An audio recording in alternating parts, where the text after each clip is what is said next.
보강을 해야 되나요? 비 오는 날 나는 구두를 꼭 신어야 된다.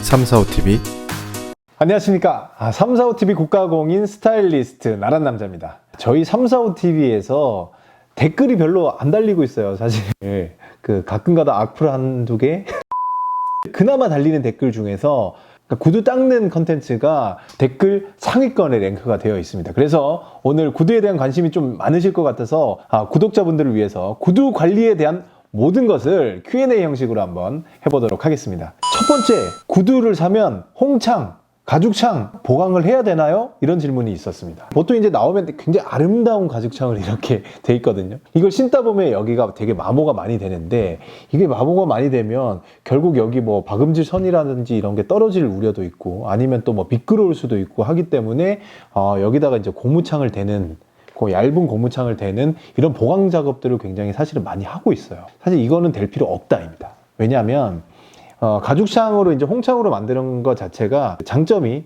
신발의 통기성이 좀 좋다고들 하거든요. 그리고 이제 그 홍창으로 했을 때 발이 이렇게 움직이기가 훨씬 더 편합니다. 홍창으로 했을 때 우리가 이제 조금 걱정을 하는 게, 그럼 미끄러지거나 그러지 않느냐. 이제 가죽창이라는 거는 처음에 이제 매끌매끌한 부분들은 처음에 신으면 조금 미끄러울 수는 있어요. 뭐 대리석 바닥이라든지 이런 데는 좀 미끄러울 수 있는데, 계속 다니다 보면 여기가 이제 거칠어지겠죠. 닳아가지고. 거칠어지면 마찰력이 높아집니다. 그렇기 때문에 사실 이 홍창을 뭐 미끄러움을 방지하기 위해서 굳이 많이 붙일 필요는 없다라는 거고요. 신다 보면 이제 좀 많이 떨어지지 않겠냐 그런데, 제 생각엔 한 10년 정도는 신어야 이 실끈이 스티치가 좀 끊어지거든요.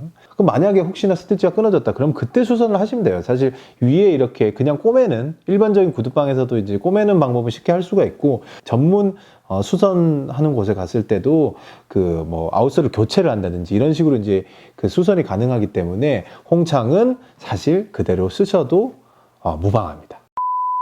두 번째로 그 질문 나오는 게, 비 오는 날 나는 구두를 꼭 신어야 된다. 비 오는 날 구두를 뭘 신어야 되냐? 제가 결론부터 말씀드리면, 비 오는 날 저는 스웨이드로 된 구두들을 많이 신습니다. 뭐 이거는 이제 정장에는 사실 안 어울리긴 하겠지만 스웨이드로 된 구두들을 많이 신고요.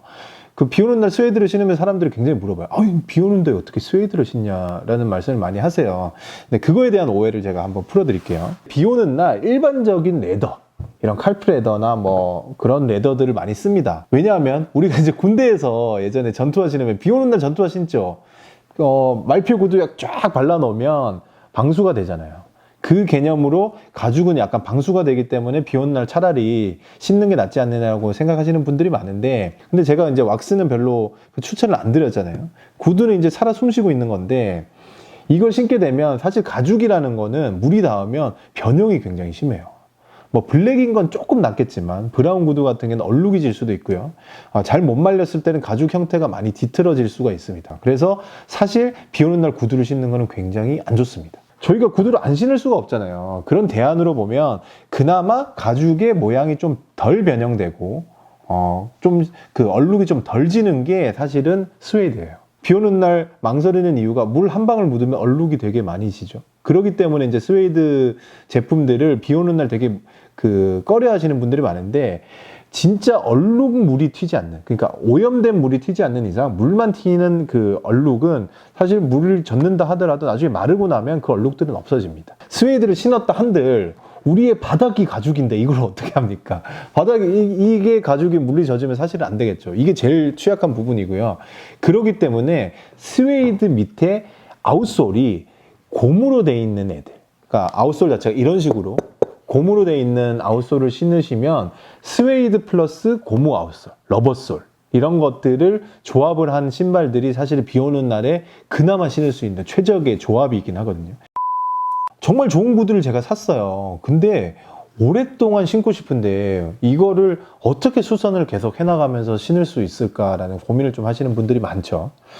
기본적으로 구두에 그 어퍼라고 하는 이 가죽들, 위에 있는 가피, 이 가죽들은 항상 구두를 닦죠. 보통 이제 어퍼를 관리를 하잖아요. 그렇기 때문에 여기는 관리가 잘 돼요, 사실. 밑에 있는 이제 아웃솔 부분은 어쨌든 간에 닳게 돼 있어요. 그러면 이 아웃솔 부분이 다 닳았을 때, 근데 나 이 신발 어퍼는 깔끔한데 이거 어떻게 해야 되냐라고 고민하시는 분들은 사실 아웃솔만 떼서 이렇게 구디어 웰트 제법을 가진 구두들이 가장 이렇게 탈부착하기가 쉽고요. 밑에 보면 구디어 웰트라고 이렇게 써 있는 경우가 있거든요. 그거는 뭐 거의 100%그 구두 수선집, 리슈나 뭐 이런 데 가면 굉장히 그 수선을 요즘 잘 해주잖아요. 그런 데 가서 수선을 의뢰를 하면 비싸면 한 20만 원 정도, 아니면 그 안쪽으로 그 아웃솔이 뭐냐에 따라서 이제 그 가격이 달라지는데, 정말 자기한테 의미 있는 구두다 이렇게 생각을 하시면 아웃솔을 교체해 가면서 계속 사용을 하시면 정말 오랫동안, 제 생각에는 한 4, 50년도 홍창 밑에 러버솔을 하지 말라고 그랬는데, 그러면 아웃솔 닳는 거를 조금 보강하는 방법이 혹시나 뭐냐라고 이제 말씀하시는 분들이 있는데, 예를 들어서 지금 이제 앞에 보면 아웃솔 제일 앞단에 있는 이 부분이 압력을 이렇게 이제 구두를 신다 보면 이렇게 압력을 받죠. 압력을 받다 보니 앞에 이 부분이 많이 닳아요. 여기가 무게가 많이 들어가서 나중에 이 아웃솔의 앞부분이 점점 좁아집니다. 이렇게 두꺼웠던 게. 여기가 이제 압력을 많이 받다 보면 이쪽이 그 스티치가 좀 끊어질 확률이 되게 크거든요. 그래서 여기를 보강을 해주는 이 앞부분을 뭐 고무를 대는 방법도 있고요. 쇠로 이렇게 쇠로 박는 부분들이 있어요. 그걸 스틸토라고 하는데, 지금 이제 저는 스틸토로 이렇게 많이 신고 있는 이 구두입니다. 그래서 앞부분에 쇠가 이렇게 붙어 있어요. 이게 신고 다니면 쇠 소리가 굉장히 많이 나요. 저도 이거를 한 5년 넘게 지금 썼는데 쇠 부분이 살짝 다른 거 외에는 앞부분의 앞코는 줄질 않았습니다. 자, 마지막으로 이제 제가 설명을 드릴 거는 이제 코도반 슈즈라는 게 있어요. 그래서 보통은 이제 그 구두라고 하면 소의 가죽, 소의 가죽을 사용한 가죽들을 많이 쓰는데, 말 가죽을 사용하는 그런 구두들이 있어요. 광택감이나 이런 것들이 뛰어나고 좋아하시는 분들도 많지만 관리가 힘들다는 그 단점들이 조금 있습니다. 그래서 코도반 가죽 같은 경우는 어떻게 관리하느냐, 이제 코도반은 사실 말 엉덩이 가죽이거든요. 코도반 전용 슈크림이 있어요. 이 크림을 가지고 관리를 해주시면 되는데, 이제 그냥 닦아서 뭐 솔질하고 이런 방법도 있겠지만, 코도반은 보통 이제 이런 그 디어본이라고 하는 사슴뼈를 가지고 좀 관리를 많이 하거든요. 바르고 기모를 이렇게 눌러주는 작업들, 그 정강이 뼈처럼 생긴 그런 디어본도 있거든요. 그런 디어본으로 이렇게 이제 가죽을 계속 눌러주면서 관리를 해주면 기본적으로 이런 코도반 가죽을 관리를 하실 수가 있고, 이런 그 작업들이 사실은 너무 귀찮아요. 저도 이제 정말 1년에 몇 번 안 하는데, 그냥 기본적으로 쉽게 코도반을 관리하는 방법은 뭐 영양 크림이라든지 클렌징 크림 같은 그 가죽 전용 크림을 살짝 바른 다음에 이게 이제 마르기 전에 빨리 솔질을 해주시면 어느 정도의 기본적인 광택이나 영양들을 계속 공급해 줄 수가 있어요. 그래서 디어본 작업이 좀 힘들다고 하시면 기본적인 클렌징 크림 아니면 영양 크림을 발라 놓은 상태에서 바르고 바로 솔질, 그 영양을 계속 공급해 주면서 오랫동안 사용을 하실 수가 있습니다. 그래서 구독자분들 오래오래 구두 신어서 아들한테 물려주시고 조카한테 물려주시고 후배한테 물려주실 수 있는 그런 구두 관리 좀 하셨으면 좋겠고요. 345TV 국가공인 스타일리스트, 다음번에 더 재밌는 컨텐츠를 가지고 찾아뵙도록 하겠습니다. 안녕.